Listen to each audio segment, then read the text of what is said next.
Listen, I'm not your girlfriend, and I'm not your mother. But you'd better finish that pickle, or else I'm stealing it. Truth. They're the best part of the meal. A little rubbery in this place, though. Me? No way. The food's decent, but it's that thing about not wanting to eat at your place of work, mixing business and pleasure. Yeah, but not today. Don't worry. Thursday's my day off.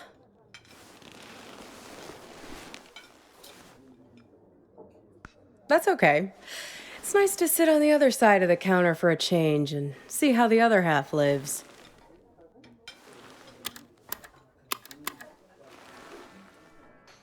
This music, isn't it dreamy?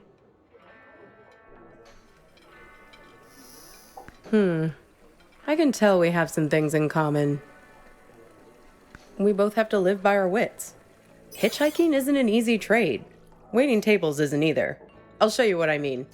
Corned beef hash with 3 eggs over easy, whole wheat toast and hash browns. 2 eggs scrambled with bacon, sausage, English muffin, and french fries with mayo instead of ketchup.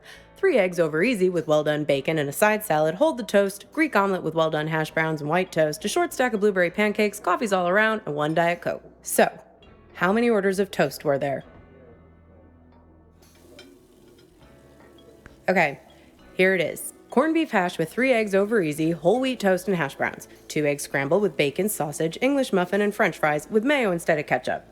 3 eggs over easy with well done bacon and a side salad, hold the toast, Greek omelet with well done hash browns and white toast, a short stack of blueberry pancakes, coffees all around, and 1 Diet Coke. So, how many orders of toast?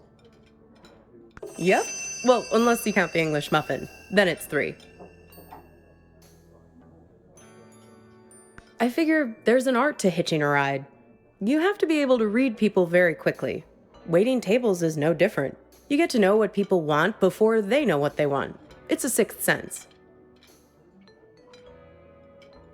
When I picked you up, with you it was easy. Your mind is an open book. Seeing you wandering through that street in the suburbs, clutching that strange blue box like a talisman, I could see that you needed a good rest, a good meal, and a dose of friendly advice from someone who's looking out for you. It's good you managed to lose Hops back there. Let me guess, did he try to make you promise to meet him again? Yeah, we've all made a few of those. This highway is practically paved with broken oaths sworn to Hops, patron saint of useless stuff. Let me guess, you chose the red pill just like me. Well, you did learn something interesting about yourself in the process, right? He doesn't mean badly, Hops. He's just a bit stuck in the past. That's why he has all that junk in his car. Can't let go of anything. Can't change. People like to solve problems with the tools they understand. Hops thinks all the useful tools are in the glove box of his own memory. That's why it's good you got clear of him. He's a bad influence for someone like you.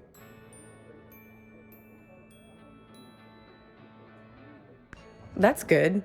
You can't live in the past. Well, judging by the faces in this place, you can't live in the present either. Look at these blue screen zombies. Everyone glued to their phones. Depressing.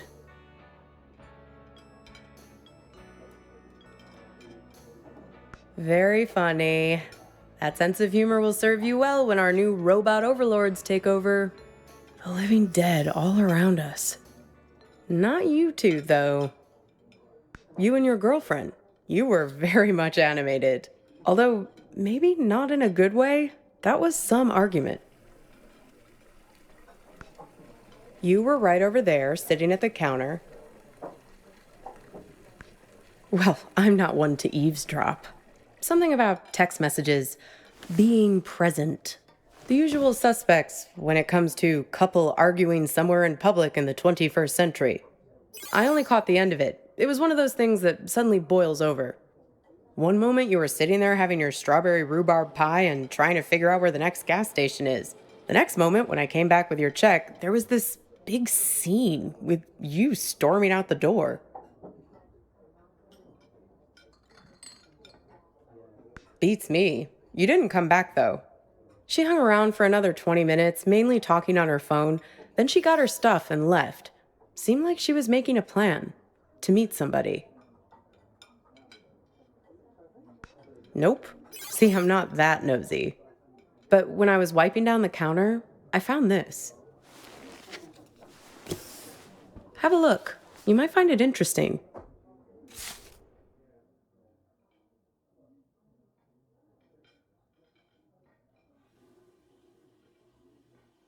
Weird, right? Gets weirder, though. Check out the back.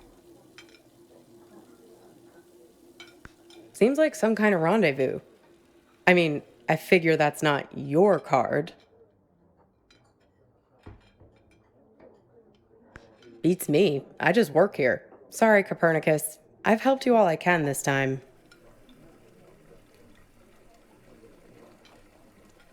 Sure, I can drop you off there once we get out of here.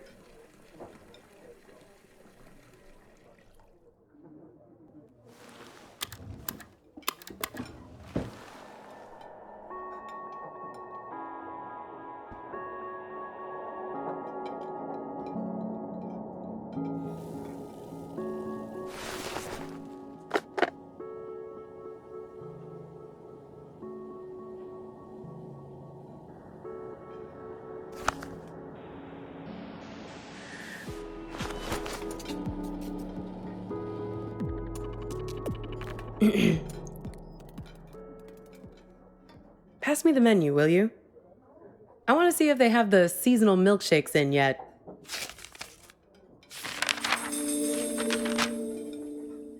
Aww.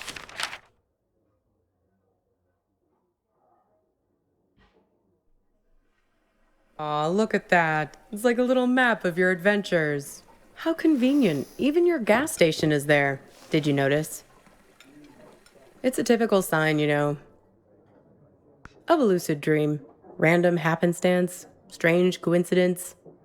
This might be a good time to test if you have superhuman strength or can fly or something. I think I'll have peppermint mocha or vanilla caramel.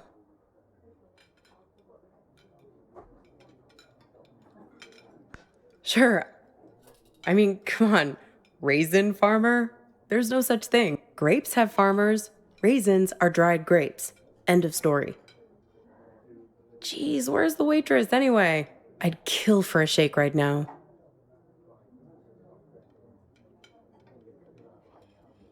Well, things become real when we invest meaning in them, when we make them real.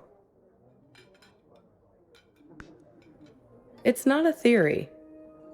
There's a poem about this.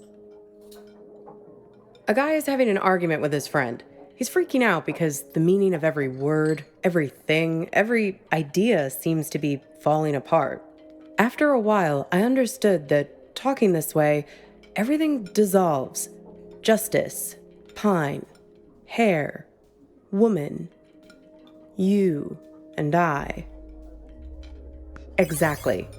Booth, menu, you, I, mustard, mustard. It all starts to dissolve. It's my day off reading.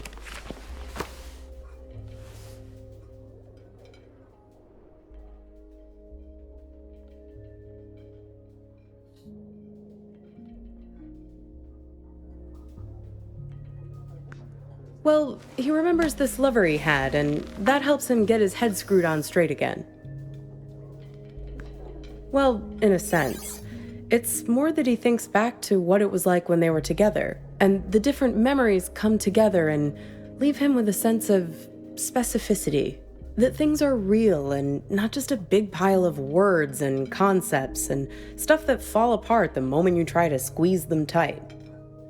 He thinks back to when he was a boy and remembers this river where he would try to catch the little orange silverfish called pumpkin seed. That's nice, right? It feels good to say. Pumpkin seed. Makes things feel more real. Look at me. Don't forget me. See me for who I am. Pumpkin seed. You wouldn't believe how much people project their weird bullshit on me. It's the curse of the diner waitress. Less a real person and more a blank screen. I can't tell you how many swingin' dick Detective McGurks I've met in this place. Give me a coffee as black as a moonless night, darlin'. Shit like that.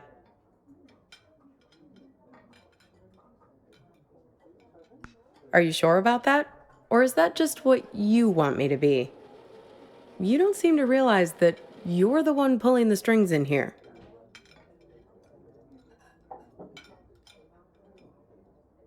Well, everyone has an agenda.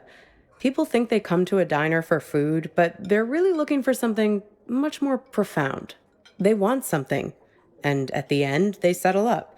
You bring the bill, and they have the chance to make good again. Everybody wants to be forgiven. It's a simple transaction. You're no different.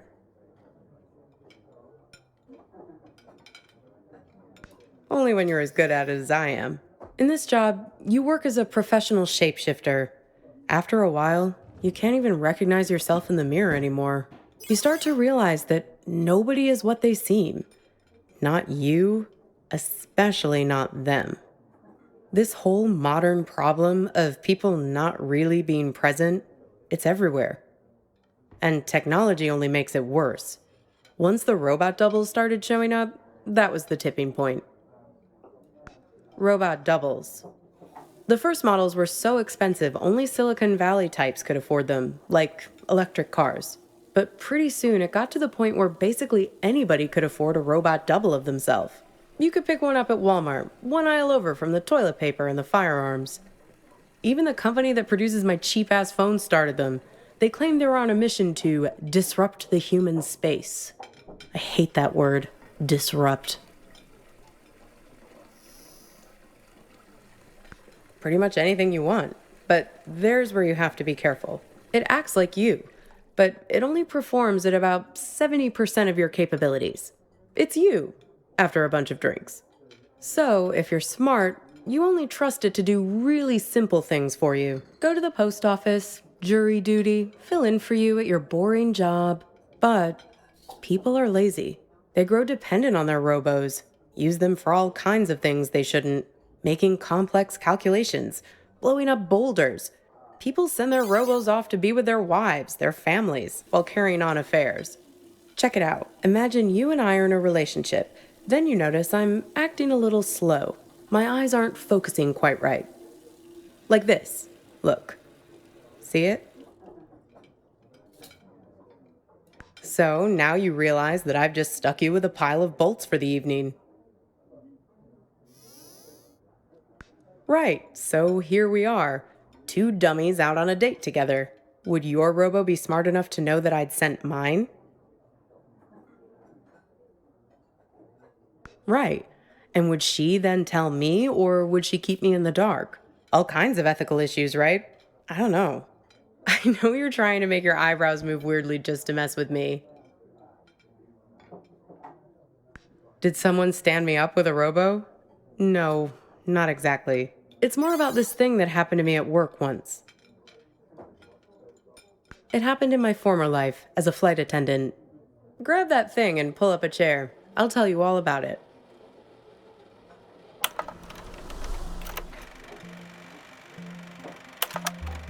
You feel like a sack of bolts yourself doing these safety demonstrations. People are zoning out, staring at their phones like the blockheads in here, or else just leering at you like you're the first woman they've ever seen wearing a uniform. But you start getting good at spotting the doubles. They're often the only ones paying attention, staring at you with those not quite human eyes of theirs. Technically, no, they're not supposed to be there. But like I said, people bend the rules, and security rarely checks. They're fine on the runway, perfectly docile. But something goes wrong at altitude, something about the navigation system. The FAA wanted to study it, but the study got shut down because you're not supposed to have them on aircrafts in the first place. So yeah, I learned to spot them right away. It becomes a job requirement, a matter of survival. Here, try your luck. Have a look at the table. So, 1 mustard, fine. 3 mustards, not so fine. The one on the left is the real one. See if you can track it. Keep your eyes on the prize. 10 will get you 30.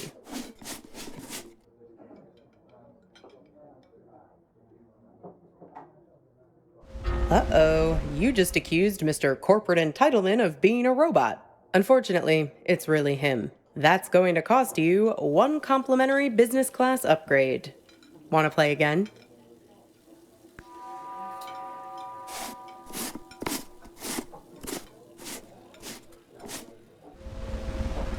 Very good. You have successfully enforced airline regulations. Want to play again? So, where was I? Pick that up again, and I'll show you what happened next.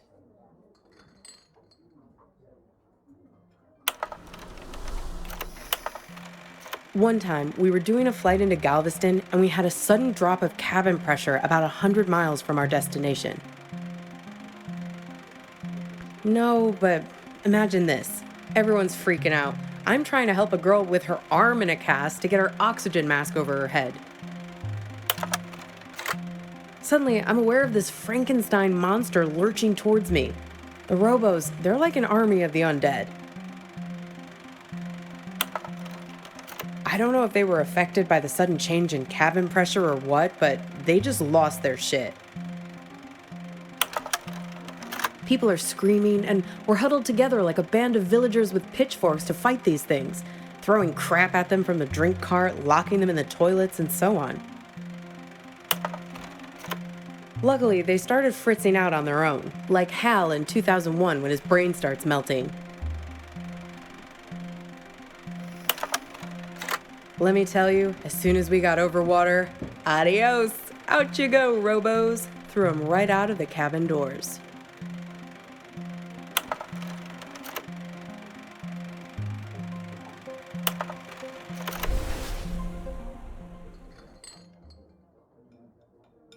Throwing the robos off the plane? No, you're right. That didn't actually happen. You can't just open the hatch door like that. But it's a nice image, right? I like to think of it sometimes when I'm lying in bed trying to sleep. Kind of.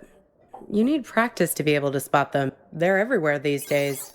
I can see one in this diner right now, in fact. Can you find it?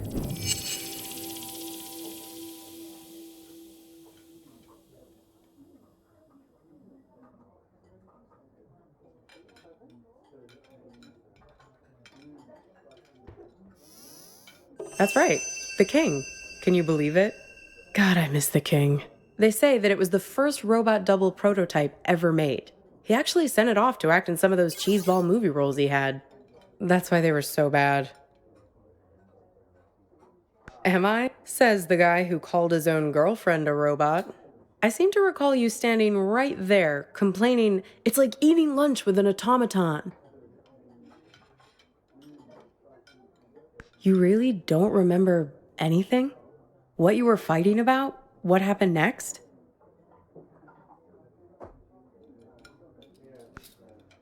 Well, I've got a little game that might help you remember.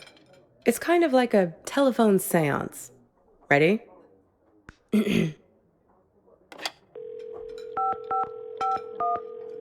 Hello?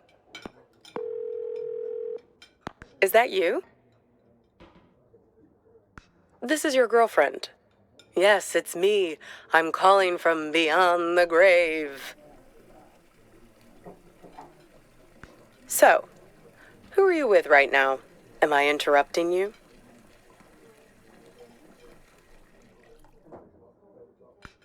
Oh, a waitress. Is she pretty? Maybe I am interrupting something.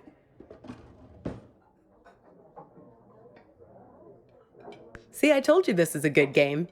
Okay, so, I'm your girlfriend. Somehow, I'm not with you now, and you don't know why. Except, I am with you right now. That pretty much sum it up?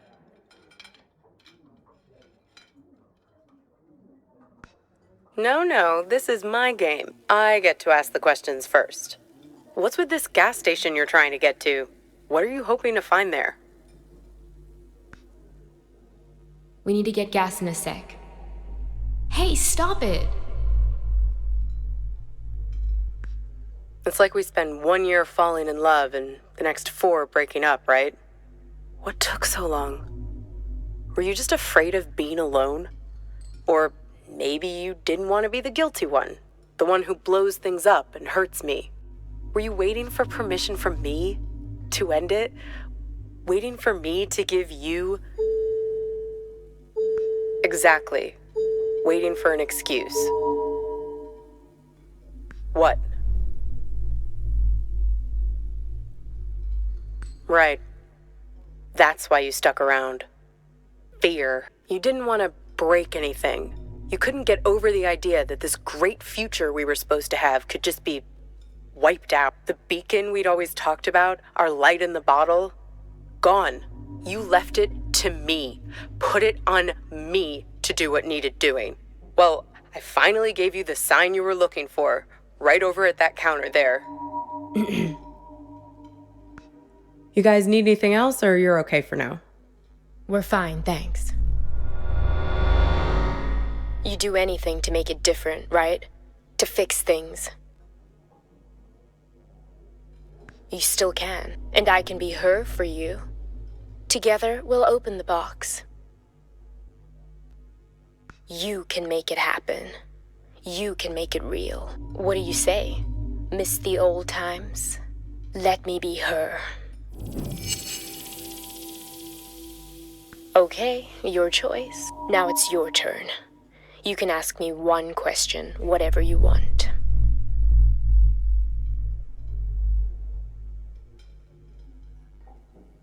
The man on the phone. Yes, the one I was texting when we were eating lunch. The man with many eyes. Yes, he has 10 eyes, like this. No. He wears them around his wrist, like a bracelet. Even while he sleeps, a few of them keep watch, their eyes open. He also wears an orange vest. Find the man with many eyes, and his friend, the man with mirror eyes. They're the ones who did this to me. Close your eyes. Hey, where'd you go? It's like you went somewhere else there, having some irresistible dream. Good for you. Reality is always the best policy. Speaking of reality, the check has arrived. Works for me. What's the sudden rush? Are you sure? If you're lucky, maybe she hasn't even gotten to the gas station yet. Well, the card has Thursday, 4 p.m. written on it, right? That was 2 days ago. And need I remind you that today is... Yeah, if we leave now, we can beat her there by nearly an hour and find out who's waiting for her. Well, that's easy. If I'm made up to look like her, he'll give himself away as soon as we arrive. I have a few wigs in the car. Like I told you, I'm an expert shapeshifter. Come on, time to be forgiven. And time to hit the road. Time to pay the check so we can get out of here.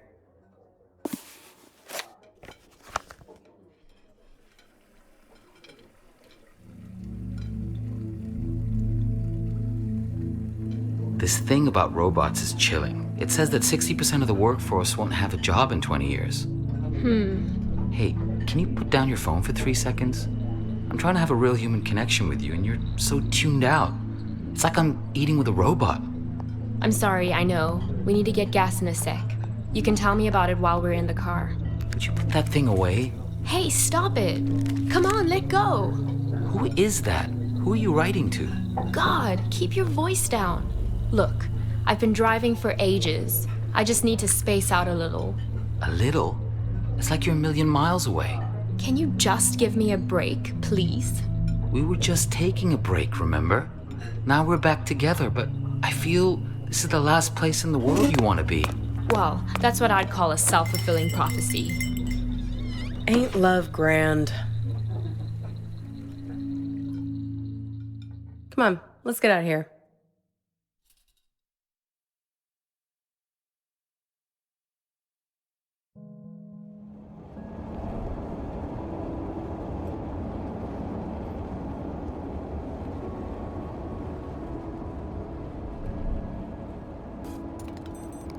How do I look? Good. I'm a very apt pupil. Here, take my phone. Call for help the moment something looks fishy.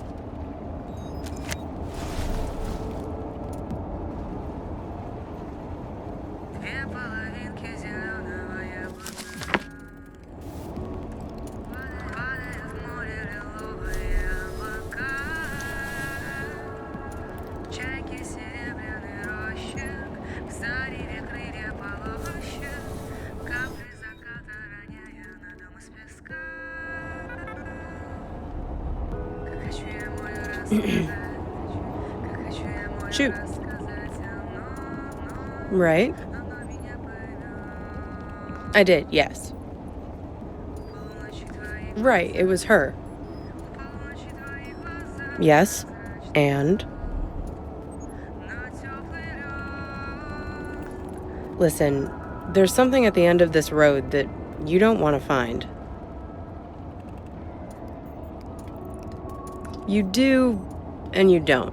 If you only wanted to find it, there wouldn't be all this conflict. Drivers lying to you, drugging you with raisins, all the little glitches, things that don't make sense, the static. It's hardly been a smooth ride, has it? I'm just saying, there are two sides to every story, right? The argument back at the diner, maybe there was something missing for her. Something missing between the two of you.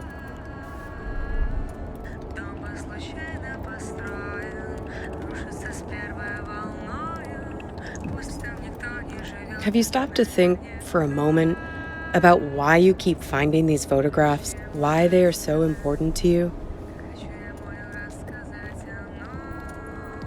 They're a way of capturing reality, right?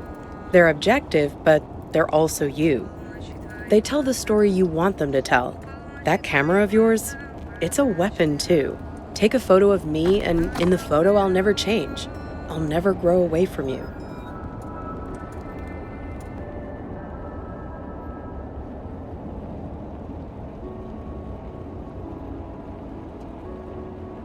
So, what did you learn back there from your photo? Oh? Oh, you have my phone. Why don't you call it then? And you think he's also this man with all the eyes? Hey, you said he has 10 of them, right?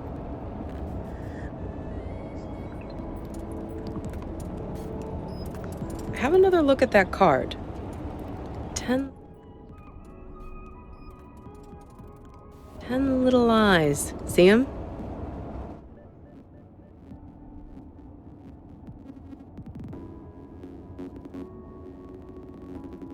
Freaky, right?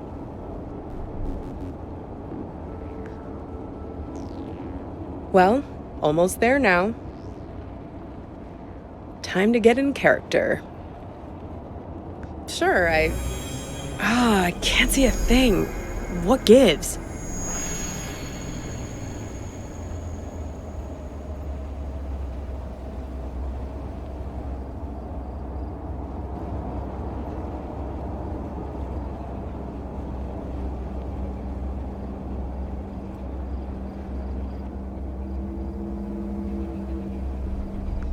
I can't. The car is jammed somehow.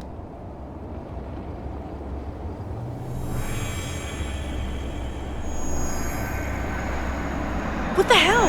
Watch it, buddy.